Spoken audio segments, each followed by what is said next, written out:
Toulouse, mars 2015. Sophia, une jeune lyonnaise de 26 ans, est en vacances dans la région, logée chez des amis. Ce samedi 7 mars, elle a tenu à faire une surprise à ses hôtes.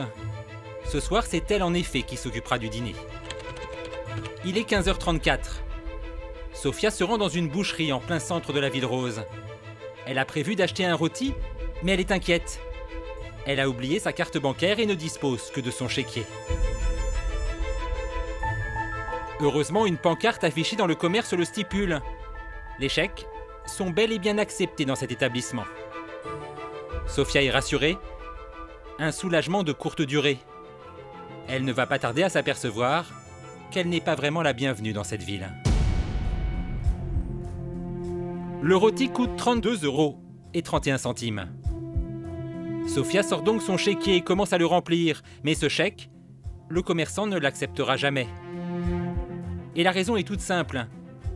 Ici, seuls les chèques de Haute-Garonne sont autorisés. À Toulouse, la jeune lyonnaise est une étrangère. Outrée, Sophia repart de la boucherie les mains vides, emplie d'un profond sentiment d'injustice. Bref, elle a été pigeonnée, non ? Le commerçant est libre d'accepter ou de refuser le paiement par chèque. Il faut au préalable, par contre, qu'il en informe sa clientèle par voie d'affichage. À partir du moment où il accepte le paiement par chèque, il ne peut après effectuer de sélection de sa clientèle. Il ne peut pas refuser, par exemple, un chèque qui serait émis dans un autre département que celui où se trouve le magasin. Alors, il faut essayer donc de régler le litige, on va dire, à l'amiable avec le commerçant. Si par contre le commerçant ne veut rien entendre, il faut essayer, dans ce cas-là, si on veut vraiment acheter quelque chose, donc utiliser un autre moyen de paiement. Mais par contre, donc, ne pas hésiter à signaler cette pratique discriminatoire.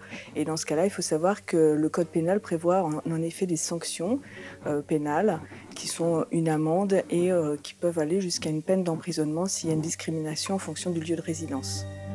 Bref, la prochaine fois, vous le saurez. Si un commerçant ne veut pas vous vendre son rôti, vous pouvez le mettre en prison.